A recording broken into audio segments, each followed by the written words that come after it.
2 years ago, when I first got my Philodendron patriciae, it looked like this. And in today's video, we're following this plant's journey over the last 24 months, and I'm going to address anything that I learned about growing this plant.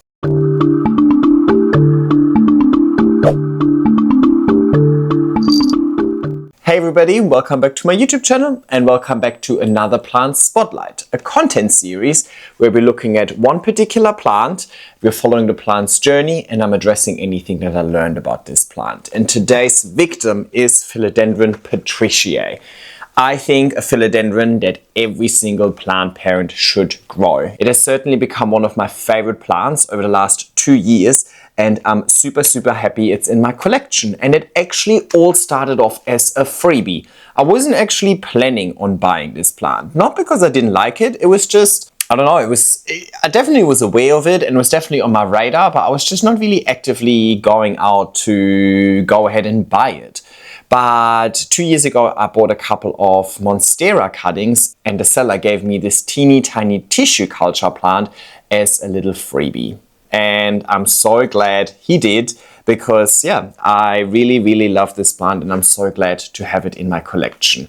Now, the journey over those last 2 years was actually really smooth. So I think it's also somewhat of an easy grower up until we've experienced a few issues over the last few months. But why don't we start in chronological order and all get on the same page by just following this plant's journey over the last 2 years. So let's take it back to Jan from 2 years ago. But before we do, Jan from the past, present and future would love your support. These videos take a long time to produce, well, 2 years to be exact, and I would really love for you to support this video by giving it a thumbs up, leaving a nice comment down below, subscribing to my channel, hitting the bell icon so you get notifications every time I post. Engaging with my content is by far the best way for you guys to support me. It's for free for you, but honestly means the world to me and the future of this channel. So please help me out and engage with this video, but yeah, let's go back to the past. I received plant mail a couple of weeks ago, maybe 3 weeks ago.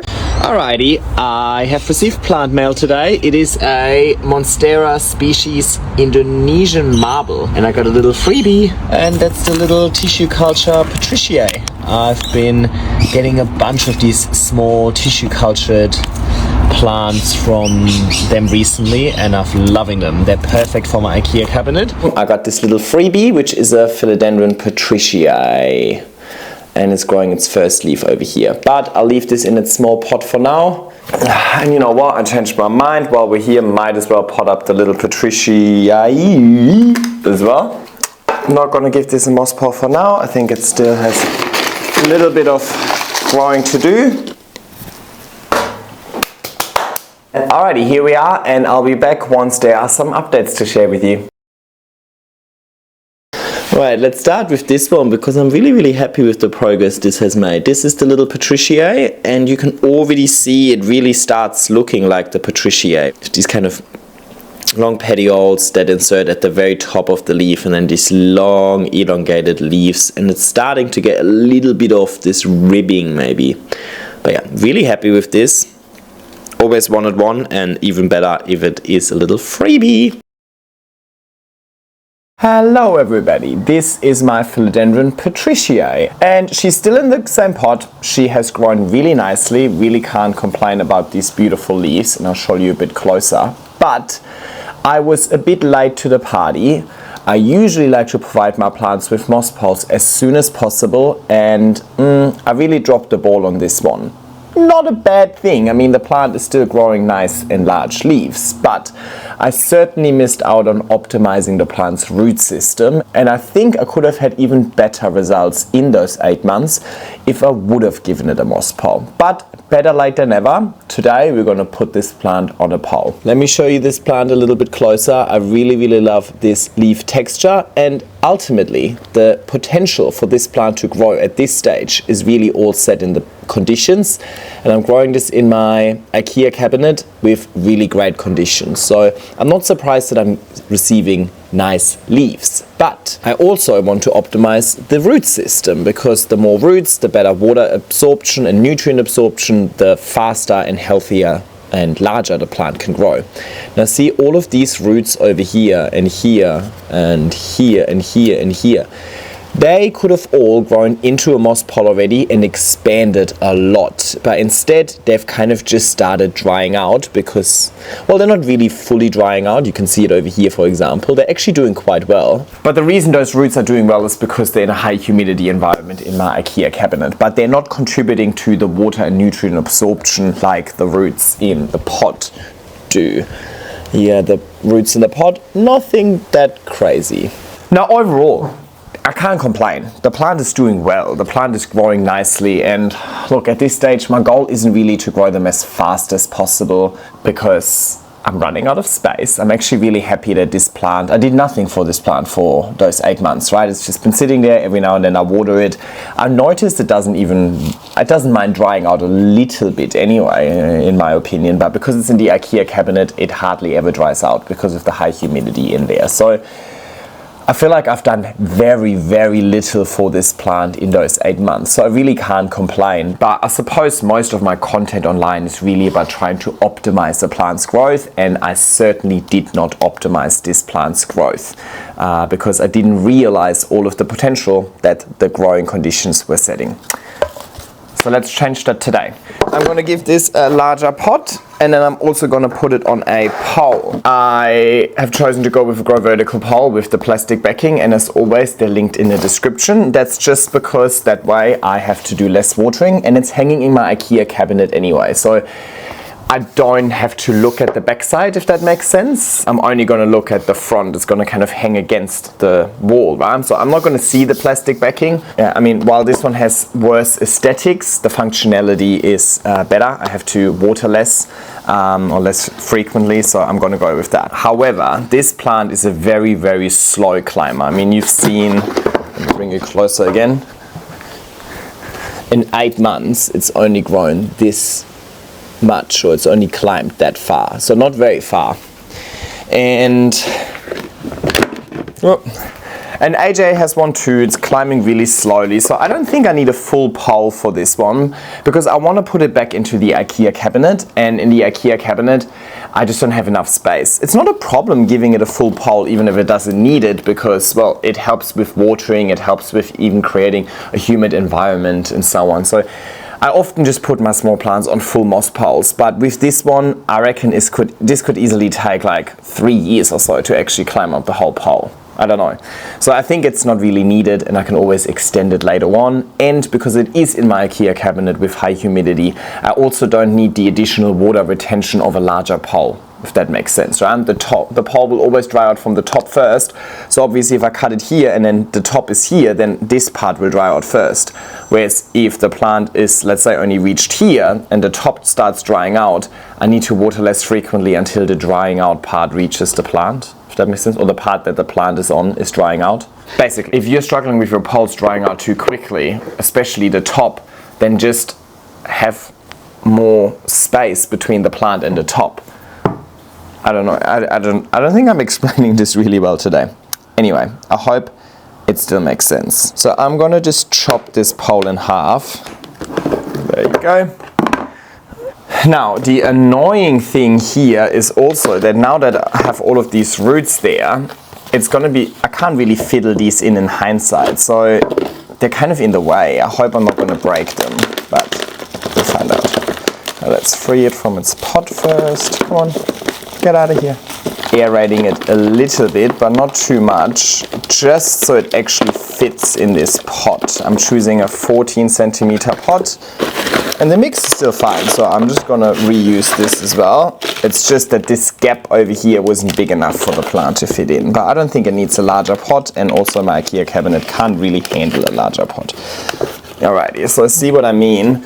I now need to get this to get towards the pole, but that's just going to make all of these roots kind of go in all directions. So I'm going to try and redirect them into the pot instead.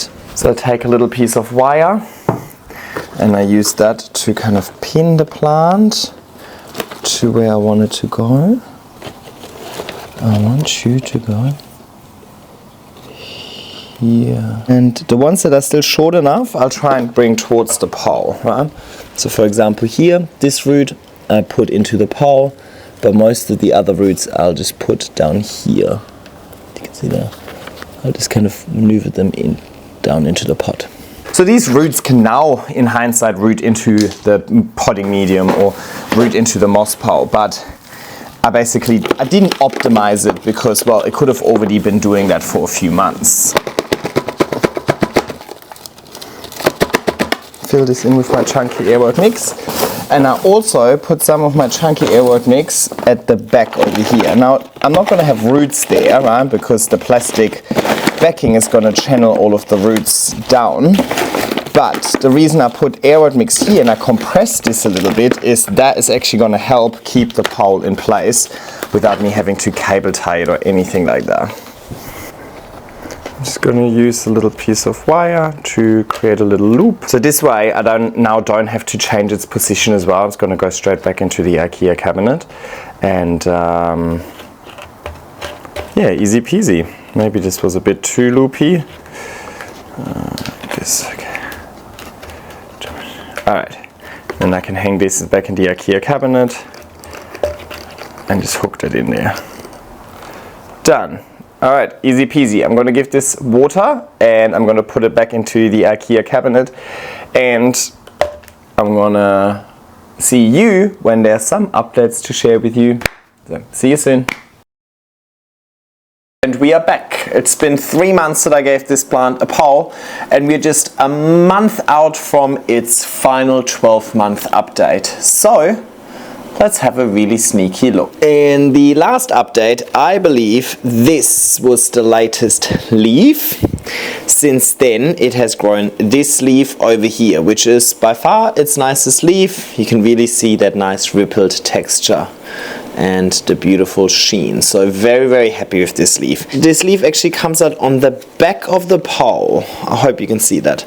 So it's kind of a little bit annoying because the cutter fill is now not directly touching it. So I'm hoping that the leaf is kind of just going to move to one side, if that makes sense. I don't know if that makes sense. But I'm not mad, because even when the cutter fill doesn't directly touch the pole, the plant can still root into the pole quite nicely. As you can see, many roots have found their way into the pole, and 2 roots have actually found their way out of the pole.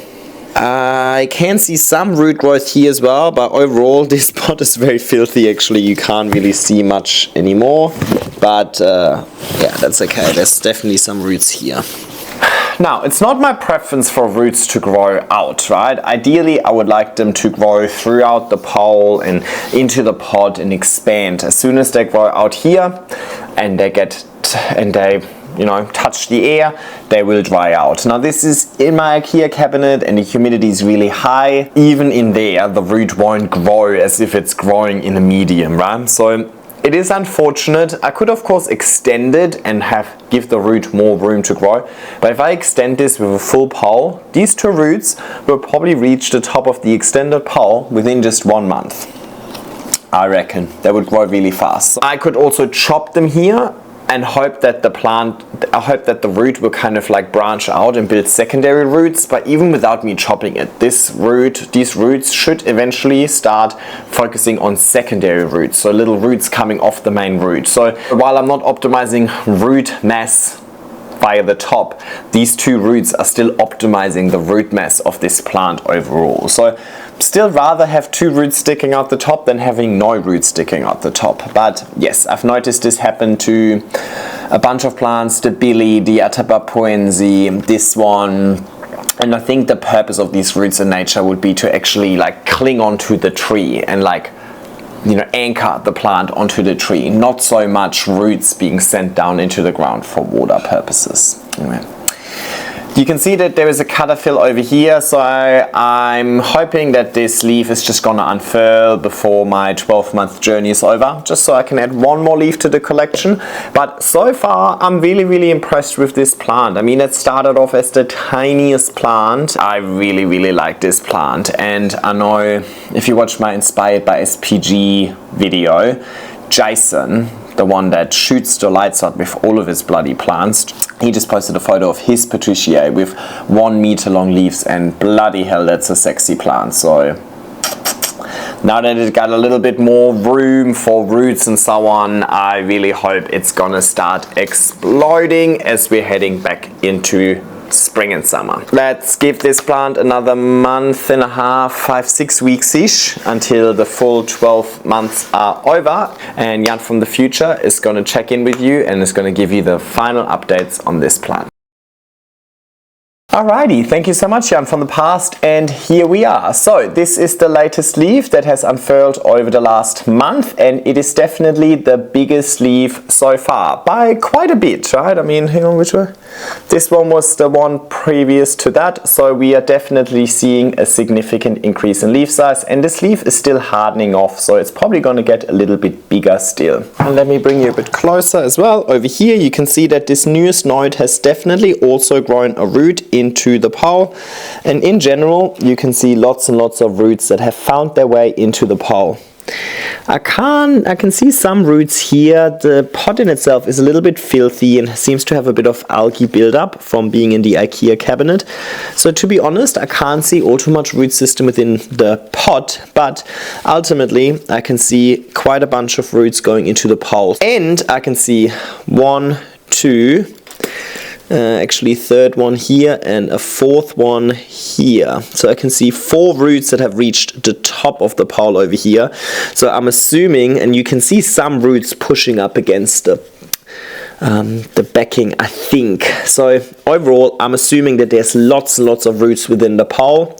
Actually, not that many in the pot. Ultimately, it doesn't really matter whereabouts the root system is, as long as there is a root system. And in the last update, I already addressed these roots sticking out. I'm not concerned, right? It is what it is. As long as the plant is growing, I'm happy. Now let me also quickly address how I was hanging this up in the IKEA cabinet post the update. I actually have a magnetic hook over here, so that's hanging at the top of my cabinet, and then I have this clip over here that's then also supporting it in the grid, and I put in a photo of whereabouts it's hanging in my cabinet.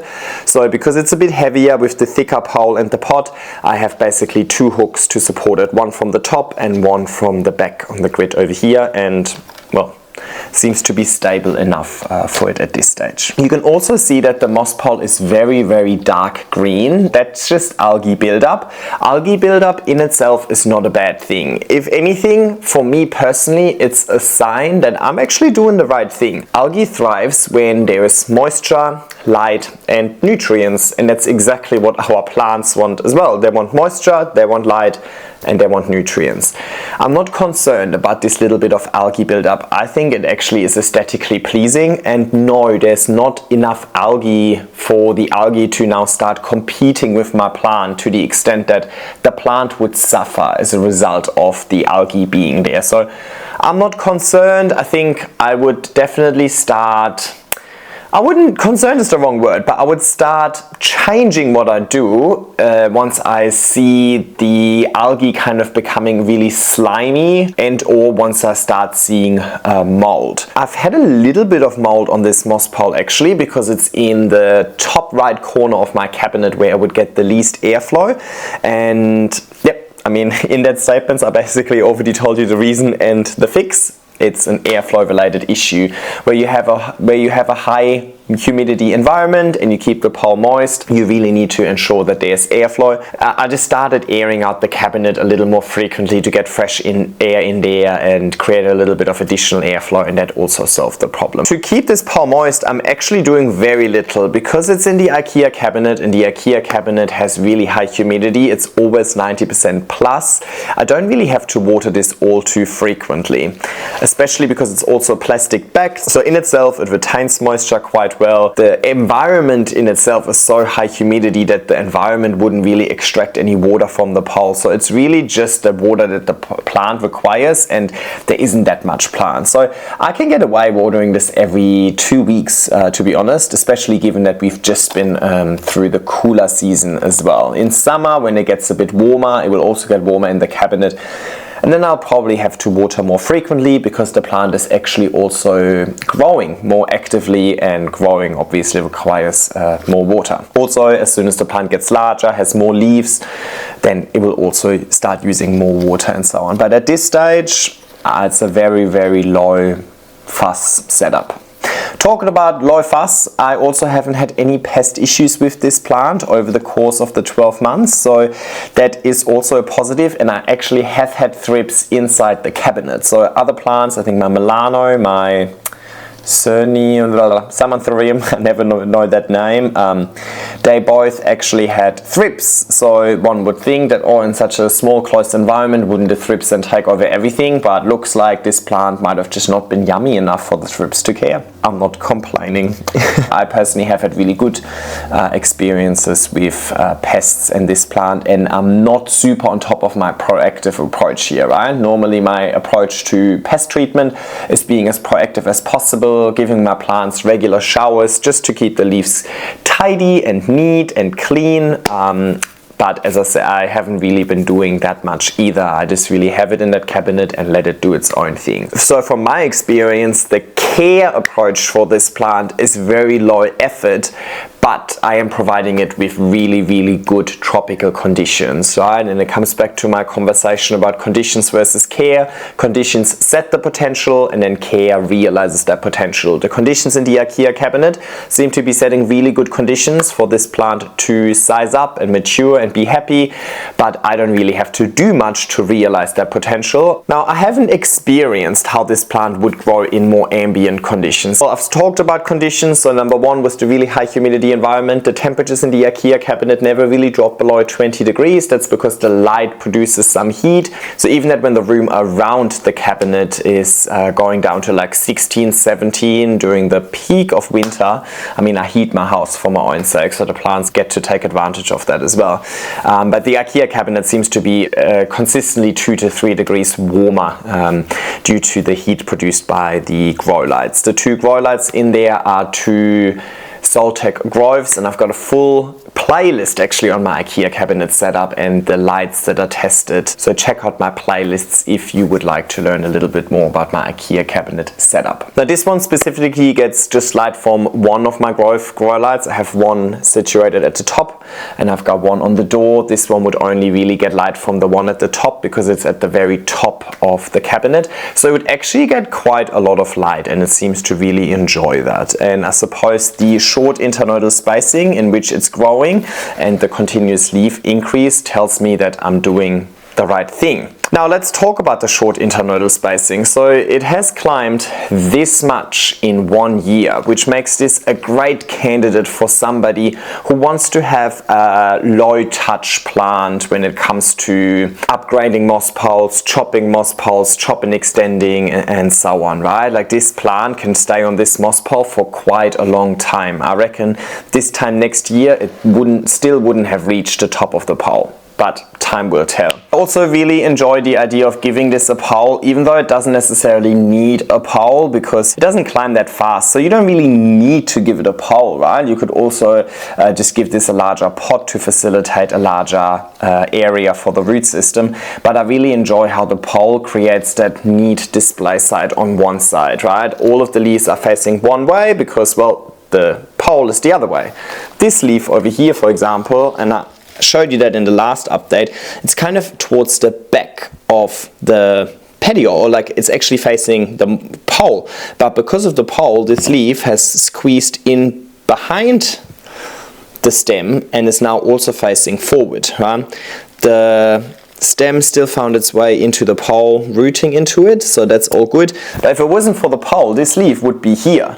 Now suddenly giving this a much larger spread and more space commitment. So I think it's another really great example of the pole not just being a support, not just being a vertical extension of the pot, but very much a tool to create a nice display site. I provide this with my GT Foliage Focus in a week dilution on a weekly basis, or with every watering. I said before, I don't necessarily water this every week. So if I water this every 2 weeks, then it gets nutrients every 2 weeks, and so on. Not different to anything that I do with any of my other plants. My aeroid mix, my nutrients, my moss poles, they're always the same. That is the way that I like to care for my plants, and all of the plants just have to deal with it. Some deal with it better than others, and those are the ones that I then keep in my collection. But I'm pretty set with my care approach. I know what suits me, what's my style, what time I have available, and I'm now on a mission to find plants that suit my way of caring for them, and I think this one is a prime candidate for that. So this one has very quickly become one of my favorites. And we are back with another update. I believe it would have been about 3 months since the last update, but editing Jan is a bit smarter and he would have put it in front of this clip. But what happened in between is that this plant has outgrown my IKEA cabinet. As this newest leaf was unfurling, I certainly noticed that this is not going to be able to unfurl within the cabinet without kind of hitting everything left, right and center and potentially getting damaged. So I took it out of the IKEA cabinet and it's now on top of my IKEA cabinet. This leaf then continued unfurling and I slammed the door on it, so I induced the damage, yay. But anyway, that's just mechanic damage. There's nothing wrong with the plant itself, if you know what I mean. But really happy with this newest leaf. I mean, it is significantly larger than the one before that. This one over here, really nice and elongated. It really starts having this nice texture that you expect from the patriciae, and it's already pushing out a new leaf at the top over here. Now this is the first leaf it's actually gonna grow outside of the IKEA cabinet, and it should have significantly less light available on top of the IKEA cabinet instead of inside the IKEA cabinet, because it also had one of the brightest spots in the cabinet before. So I will be interested to see how the new leaf unfurls. But what I've noticed, and look, this has nothing to do with science, this is just my observation. Sometimes I feel like when a plant is small and you really get this plant to thrive and grow well, you can then change the conditions and the plant is less fussed. Whereas if the plant is kind of like just holding on for dear life and then you change its position, sometimes that's just like the straw that breaks the camel's back, you know what I mean?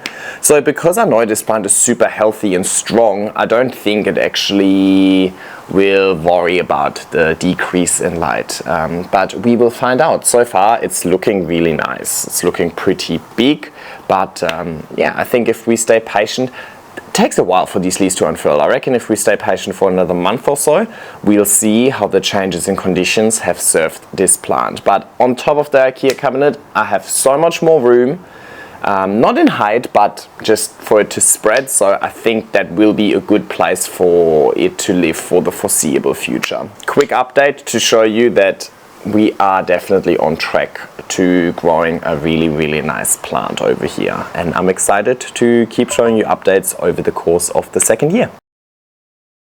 1 month later, we've got one new leaf, and it is the longest and nicest leaf it has ever grown. So that is very good news. I'm very happy with this progress. So far I have not necessarily noticed any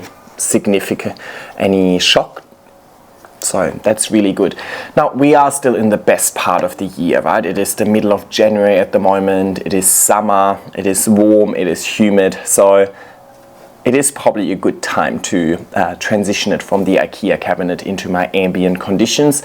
And then the ambient conditions are going to get worse gradually as we're heading into autumn and then winter, but at least then the plant can build resilience to the changing conditions rather than just being taken out of this perfect greenhouse environment and then chucked in a room with low humidity and low temperatures. Okay, so far nothing dramatic, no crazy updates over here. We still have a bit of room left on that pole. I reckon it can grow at least 3 or 4 more leaves before I actually need to do an extension, so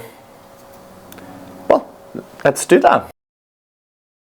The newest leaf is just unfurling over here. You can really see it have a completely different color. Kind of really nice back sides as well. Really nice and elongated. It is somewhat of a slow climber. I'm sure it's not focused on the actual pole. Here we go. It took over 1.5 years for it to grow up this little bit of a moss pole, and it has really short internodal spacing but quite impactful leaves. So definitely a really nice plant. I really enjoy that. But when I first put that plant on a moss pole, I decided to give it just a half pole because I know this plant is climbing so slowly and I didn't want to have this big moss pole there for potentially years without it taking advantage of it. Sometimes I do give it full poles because, as you can see over here, the plant is also sending out roots up into the pole. So I'm not just giving the plant room on the pole to actually grow, I'm also giving the roots a vertical extension of the really small pot. But I didn't actually expect it to grow this well for me. So it reached the top of the moss pole a little bit faster than I anticipated. So it would have been smarter to potentially give it a larger pole. But that's okay because we can fix that today. We can fix that at any time really. But I think today's the day. If you've watched my channel for a long time, you've seen me do this before. Let me take this out of here. Let me free up the root ball. I'll take you a bit closer. It's really, the root system within the pot is not that crazy, right? Definitely this root system in the pot would not explain the amazing growth. Actually really nice chunky root coming in here. So that level of growth must be explained by the roots within the pole. So let's have a look at that. Disclaimer, this process that I'm about to show you today specifically works for the poles that I like to use. I use two types of poles. I use the open style moss poles that I make myself. And with those ones, it's super easy because, well, I make them myself. I get to choose how large and how big and how wide and how deep and all of this I want the pole to be. And then I have this one that I'm currently using here. This is a Grow Vertical. Grow Vertical is the company that my friend Tim has created. So they are really just a plastic backing. I like the eco green recycled plastic backing. And you've got a mesh at the front. And you just cable tie those two together. And because it is just two simple pieces, you also have flexibility. I can chop the mesh at the front, make it wider or more narrow. The wider it is, the wider the pole, the more narrow the pole. With a narrow pole and a plastic backing, the plastic backing will then be deeper. So it might be narrow and deep. You can also choose a smaller plastic backing and make it narrow and shallow. I could also make it deep and wide depending on the plastic backing. You get the gist, right? By just adjusting the size of the plastic and the size of the mesh, we can kind of create any shape. Not any shape, it's always going to be a half moon, but we can create the desired volume in this desired specification, right? For example, if I have three plants next to each other, I would want the pole to be wider to give all three plants space. If I just have one plant, then I don't want it to be so wide because the wider, the more moss is exposed, the faster it will dry out and so on, right? So, hang on, I'm getting really carried away already. Actually, not that many roots in here either. So wherever the roots are, they're obviously doing well. I reckon it's mainly the roots that are poking up, so maybe it's not a bad thing to get on top of that. Basically, bottom line, because I have two things that I can cut to size, the mesh at the front and the plastic backing at the back, I am in control. If you have, let's say, like a 3D printed moss pole, or it's like a really solid plastic that is already one shape, you can't now manipulate the shape. You can't cut it open, what I just did, right? You would ruin your pole. I can just take that plastic backing and cable tie it back now and it would be fixed again, right? So keep that in mind. This process starts when choosing the initial pole. This process doesn't start now. So set yourself up for future success. And it's sometimes a bit counterintuitive because at the time of giving this plant a pole, the plant was like this small. So you don't necessarily think ahead that far. What I want to do is I want to upgrade it to a bigger backing. So I have more volume in the pole. More volume means more room for roots, right? So precisely what I was just describing. This plastic backing is a little bit wider so that when I fit it onto the same mesh, it is just a little bit deeper than the original pole was. Or what I could also do is I also have a wider mesh. What I could do is I could just cut out this size mesh in here, cable tie it and then put the larger backing. Then I have a wider pole, but it's not quite as deep. I'm thinking I don't really need a wider pole, because when you look at the plant in itself over here, it has quite a skinny stem for now, and it's pretty much in the middle, so I don't think I need to really give this plant more room to grow left and right on the pole, and I'm not planning on double planting this either. Basically, long story short, I'm sticking with the size of the mesh. I'm just replacing the plastic backing instead to create more volume, and obviously I'm also going to extend it, so I will need to extend the mesh. Let me get that, because I have a better one already somewhere. Got a little piece of spare mesh. I'm just going to cable tie this to here. Okay, next thing, I need to cut the plastic. I don't need all of this. I'm just going to keep the plastic at the same length as the mesh. Okay, just here. And I'll keep the rest of the plastic, of course. You know what? Eventually, once it reaches the top of this, I'll just then do a normal extension like I always do, right? It's just this one upgrade, but with the next extension I could potentially also upgrade the mesh and make the mesh wider at the front, right? So I have flexibility, and I can really choose on the day, and I can choose depending on the plant, and that is why I love using these Grow Vertical poles. Grow Vertical actually has a new version of the pole as well that just works like a lot of the other poles I saw sold on Temu and so on as well, where it's just one piece of plastic and you kind of latch it together at the back. But that doesn't give me that flexibility. I really like it the way that it is. While it might be a little bit more work initially because you have to cable tie the pole together, I definitely think that the flexibility you gain from it is so worth it. Now I'm going to take the mesh and the plastic and I tie them together. Sorry, I ran out of storage, but don't worry, you didn't miss anything. I'm still cable tying. Alrighty, let me show you. Okay, now you can really see the glare, huh? Okay, let's try it this way. You should be able to really see the old moss or the old shape of the moss pole, all of the moss in here, but you can now see how much more volume I have created, not just from here upwards, the obvious extension part, but also just here within the existing pole, right? So these existing roots can further expand and create more roots. Ultimately, it is all about the volume that we can make available for the roots. You know, when people say like, oh, the plant is root bound, we need to repot. Basically what that means is just the plant doesn't have enough volume available to expand its root system further. The more roots, the more water and nutrient absorption, the more leaves that plant can sustain, and the larger of a leaf that plant can sustain as well. But at the end of the day, the principle is the same. We just want to create volume that the roots can grow into. We just want to make available space that has a growing medium that the roots can grow into and expand. Whether that is within the pot, whether that was within the pole, whether that is vertically, horizontally and so on, doesn't really matter. But if we're looking at the way that this plant grows, the plant grows vertically, so it makes sense to make more room available vertically. And this plant grows fairly slowly, right? So it makes sense that while we're providing vertical support, we're also providing vertical support that is quite thick, if you know what I mean.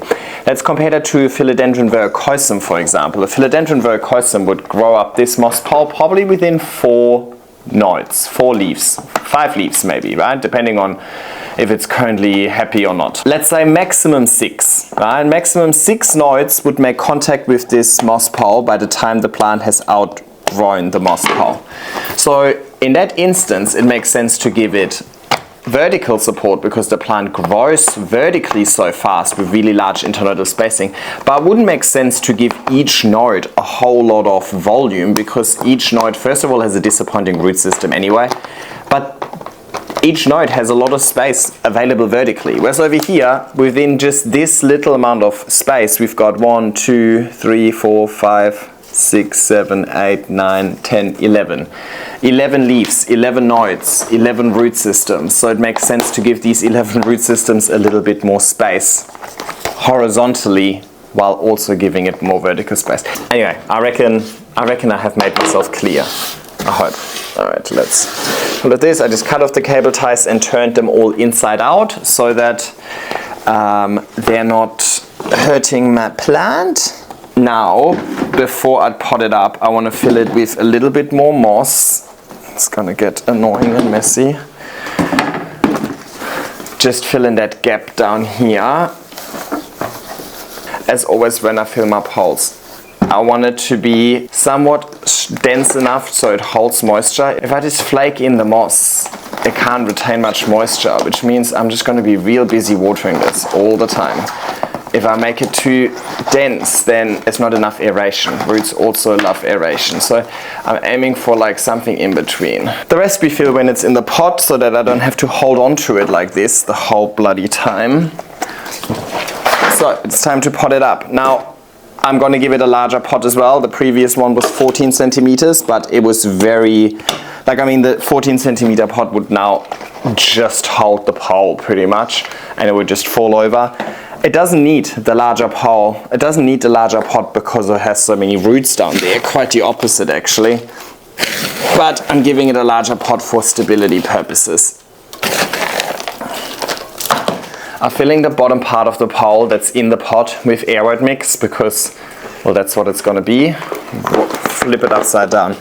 Now there are a few small leaves down here that are now inside the pot that used to not be inside the pot because I'm giving it a larger pot. So what I'm going to do is I'm going to chop these off. They will rot away anyway, and that's okay because they're not necessarily super pretty leaves anyway. But it's a nice reminder of where we came from, right? Like, we have made some significant progress together. I'm going to pot it up with a little backwards tilt because you've seen all of these leaves. They're all facing forward and they're all gonna get large, and hopefully only gonna get larger from here. Try and make it somewhat mess free, even though I think it's a bit too late for that. Anyway, let's do this. I don't like to compress my medium, I just flake it in there. I like it chunky, and as I mentioned, these aeroid roots don't mind a nice air pocket. It's just going to be warm, humid air, which these roots really appreciate.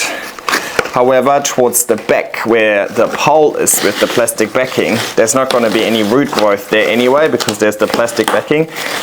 That's the part that I definitely compress a little bit to give it some stability. And so that I can do this without having to cable tie anything. Alrighty, let me quickly clean up my mess and then we can continue with the moss. I just hate the mess. Now we can fill this with moss. And I want to fill this quite a bit. As I mentioned before, it's obviously a trade-off between water retention and aeration. But over here, the reason I want to fill it quite a bit is because of what I described earlier. The nodes are so close to each other, so I want to give all of these roots plenty of substrate to grow into. Kind of the sign that I'm doing it right is when the front mesh is bulging out a little bit. I don't want it to cave in. Look at what I'm doing over here as well. I'm building like a bit of a funnel. So the front still has the moss, but over here I'm building a bit of a funnel. And I'll show you why. First of all, this is going to be the hardest time ever because it is dry moss. Dry moss is hydrophobic. Hydrophobic means it repels water. It doesn't absorb it, it repels it. Moss has great water retention, but only once it's already slightly moist. So ideally, you always water before the pole fully dries out so that it never gets hydrophobic, so you have a really easy watering experience. If you water it before it gets hydrophobic, you can literally just take the water and pour it in here. I don't even use the bottle upside down technique with my plastic back moss poles because the plastic backing is funneling it down anyway. Now, if the moss is dry, you'll see it starting to seep through from the front, which is also not terrible, right? Like a little bit of water can just drip into the pot. The pot needs water eventually as well. But the idea here is that really the plastic backing is just gonna funnel it down the pole. In case the moss can't absorb the water straight away, I just have this little cavity over here where the water can sit. It's basically like its own funnel, right? Specifically, I have a few plants like my Adansonia in the corner over there. It's so tall, I can't, like the bottle physically doesn't fit on top of it, or it would touch the ceiling. I just go there and I just water blindly and let the plastic backing do it. Like, this is how easy it can be. And obviously over the years I have learned how much water approximately, right? Depending on how large the plant is, depending on how large the pole is, depending on how much moss I put in the pole, right? If I would fill this with half as much moss, I would need half the water because I have half the water absorption. So I can't give you an exact frequency or an amount of water that it needs, but the principle is the same. You want to make sure that the moss pole is consistently moist. Any excess water due to gravity is going to drain into the pot anyway. So all we need to do is check the pot in like 30 minutes to an hour to see if there's any excess in the pot and then empty that out, and that's it. And then we just touch the pole, and based on the sound we can see whether or not it's crunchy, aka dry, or whether it's not. I mean, you can also kind of feel the front. Anyway, I think I need to water this a little bit more. I also need to water in the pot, but I'll do that over the sink. But basically, this is how easy it is to upgrade your moss pole when you need to make a little bit more room in the pole, either vertically or horizontally, or, I don't even know, this horizontal. There's a few horizontals, all dimensions, right? Now, of course, as part of this upgrade, I could have also changed the medium. I could have put aeroid mix in here instead of moss if I want to switch it and so on, right? So the principles behind it can really be applied to so many circumstances, so many different plants. I've done this process often when I take a plant outside. Outside, I prefer aeroid mix in the pole over moss. It's also, you know, more cost effective and so on. So I've been using this, I call it a stitch. I've been using this sort of stitching pole together method for various reasons over many years now, and I really enjoy the flexibility it gives me, and I enjoy how little impact this has to the plant. The plant is kind of unaware of what happened, right? I mean, it would probably, the most shock I induced was taking it out of the pot, but that's just a normal repot, right? That has nothing to do with the actual moss pole almost. So this plant is kind of unaware that it now has more room above and behind it. I mean, the roots will eventually become aware and hopefully grow into this pole. But in the grand scheme of things, I didn't take the plant off the support, rip a whole bunch of roots, and now putting it on a new support waiting for it to re-root. It's already rooted, it just now needs to keep doing what it's already doing, and it's clearly doing well. So I hope it stays that way. I hope this was informative, and I hope you learned something. And I think the key learning over here is that you need to set up yourself for success in the first place. You might not be in a position to do an extension or to do a stitch or to do a chop or a repot just yet, but you'll get there eventually. They're plants. Plants are growing, and well, hopefully they're growing, that's the goal. So you will face this issue eventually. It's inevitable. So set future you up for success by choosing a moss pole that enables you to do that in the long run. And I'm not saying that these are the only poles that are doing that, but if it's a rigid structure where you can't quickly extend or expand or, you know, cut it up and so on, it might not be the pole for you. And we are back. It has been 4 months and a few things have happened. Let's address the obvious thing first. This leaf is not looking very nice. We bring you a bit closer. This leaf is the latest one that just unfurled, and it has a lot of what I think is cold damage over here, all of this browning, specifically on this side over here. Now, I can't be 100% certain what happened because I wasn't here when it happened. I came back from a holiday to Thailand and I saw this. This leaf was just about to unfurl, but it hasn't unfurled yet. What I reckon happened over here is that water got trapped in that leaf, because this half that's brown would have been the half that was folded in, right? So that was the inside of the curled up leaf. Maybe there was water that kind of got trapped in there. It then got it didn't properly unfold, maybe because it was hidden behind a different leaf or something like that. And basically the water sitting on that leaf in combination with cold temperatures, we are in the middle of winter, would have caused that cold damage. I think that's the only way I can explain it.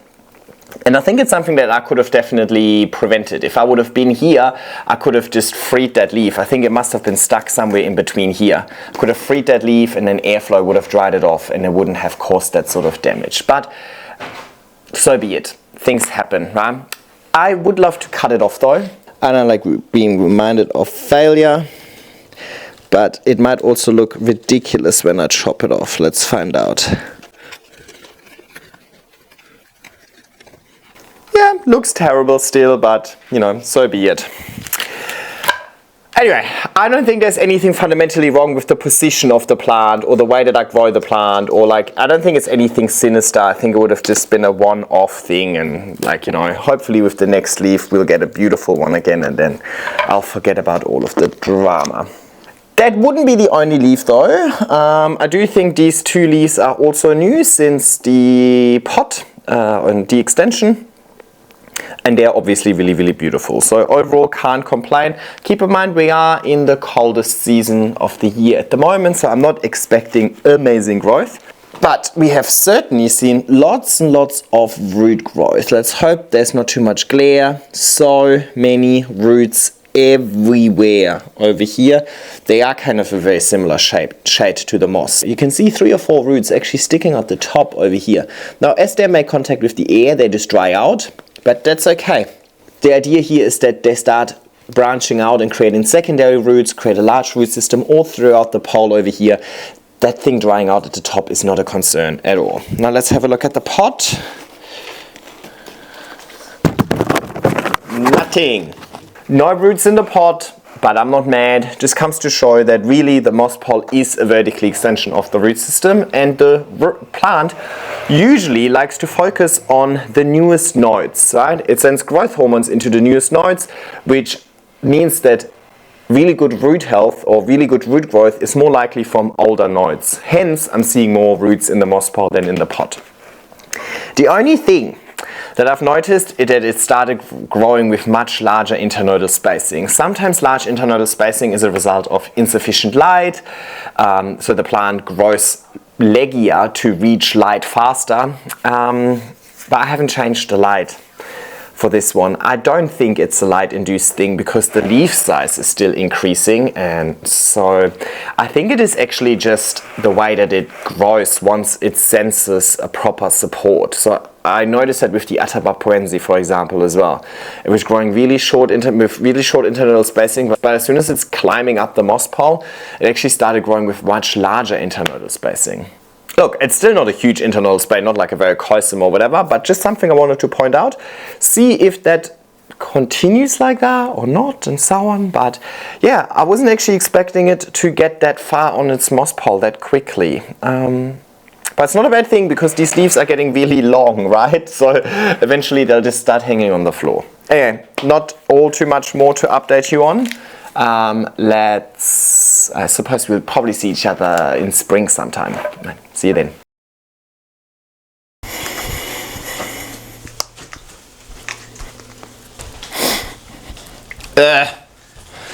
I am pissed off. Hello, welcome back. I'm a little mad. The last update, I had that leaf going brown or black. And I was like, oh, it was because I was away and the leaf unfurled and had water sitting in it. Well, what's in it? Well, what's the excuse for this leaf then? Also, how cute is my baby? It happened again. I mean, if something happens once, not good, but doesn't mean I'm necessarily concerned straight away. But if something happens twice in a row, then it's definitely more of a pattern. Now, obviously, this is some sort of fungal issue. So I believe there's just too much water involved. It is the colder time of the year, so I should be more careful with my watering. I have been more careful with my watering since but I suppose I can't undo existing damage. I also can't see much root health within the pot. Actually, I can't see any roots within the pot, which might also be explained by too much water provision. I do, however, can see some roots in here, especially sticking out as well. So it's not the only candidate in my office where this one is located, where I'm like, I think I've been too liberal with my watering this winter. I keep forgetting that in winter I can actually just be a little bit more chilled about it. Anyway, so be it. That is reality of plant care. I'm just here to show you my journey. Now, we got to do something about this, because have a look at this. So the latest nice leaf is now here. And then the plant is actually growing with fairly large internodal spacing. Lost the leaf here, or I cut it off. And I'm about to cut this leaf off as well. So the next leaf might kind of come from up here somewhere. So leaving me with a really large gap. I don't want that. Hello. I want lush growth, and I'd rather not have this plant outgrow its support while mainly being empty. So I gotta do something about it. First things first, I'm gonna have to chop this leaf because it is pissing me off. Right, it's on a nice wall full of beautiful leaves, and then that one leaf really just sticks out. Don't eat it. Secondly, I need that plant to reshoot. So I'm gonna chop right above where the plant has already activated another node. Done. Now, two options. I can leave this top cutting as a double node and just hope that this new cutter fill over here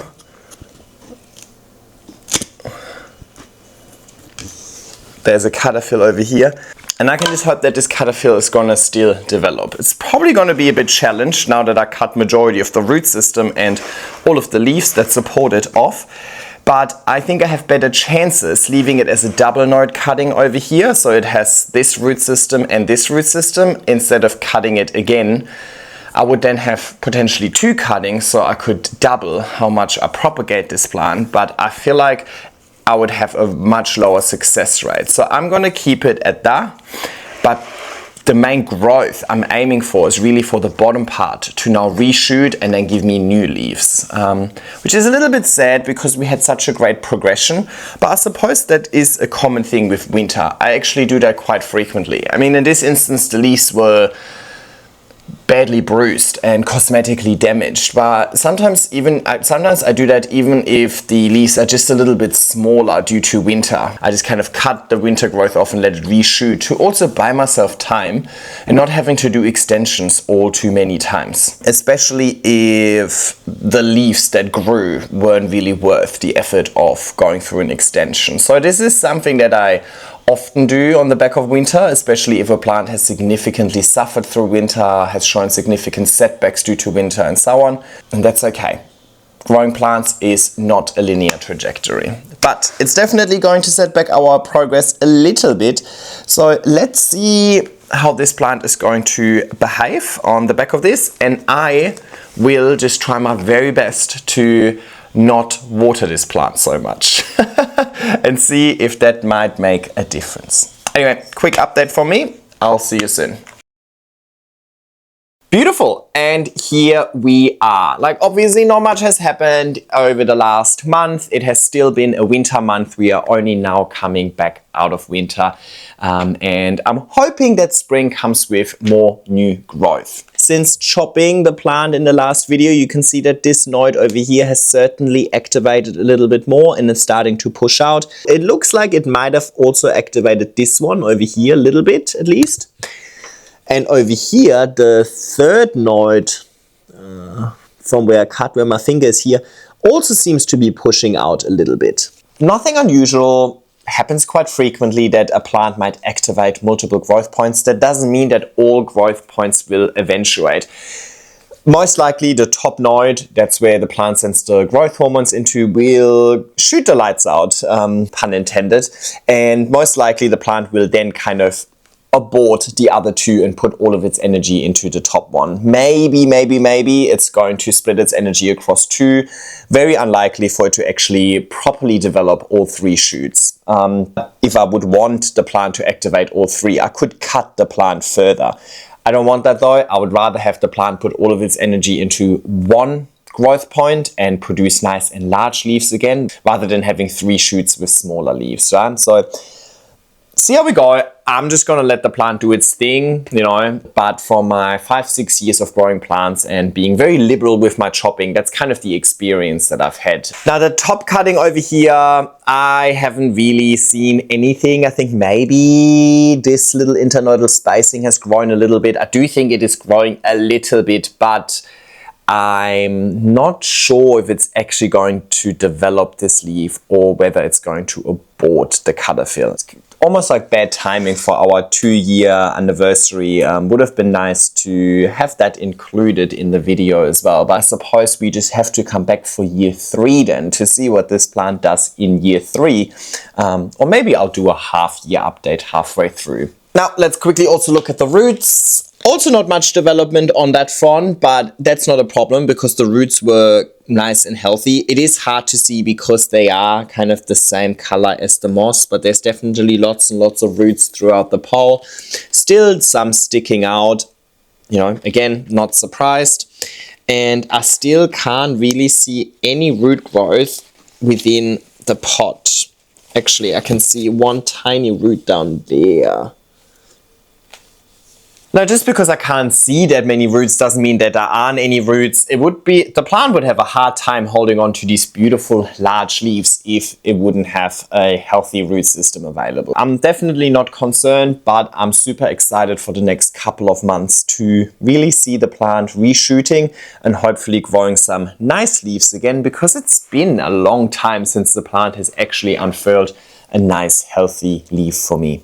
And I think the updates over the last 24 months have really covered everything that I know about this plant. But the bottom line is that up until I've had these fungal issues, which I still believe is a result of my water provision and the cold temperatures, I feel like it's been a really, really smooth journey for this plant and myself. It is definitely a plant that works really well for me, the way that I like to grow plants, the materials that I like to use, and the setup that I can give these plants. So it is definitely a keeper for me and has become a favorite.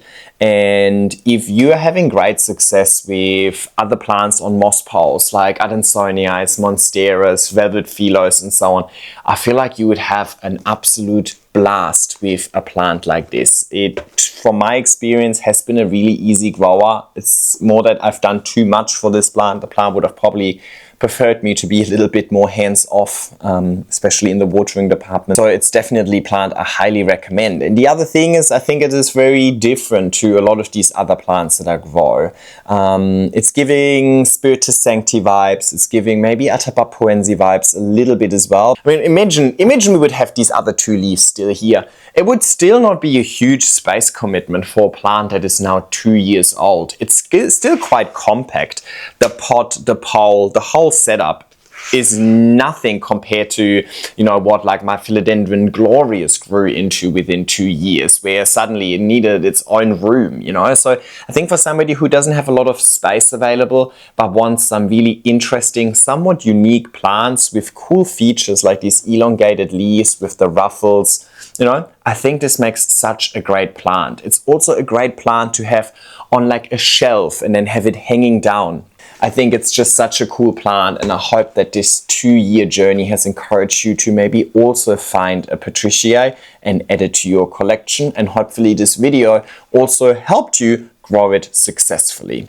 I have the nutrients that I use, the support that I use, and any other relevant videos linked in the description down below, so please check that out. If you enjoyed this video, please give it a like, leave a nice comment down below, and subscribe to my channel if you haven't already, and hopefully I'll see you in my next video.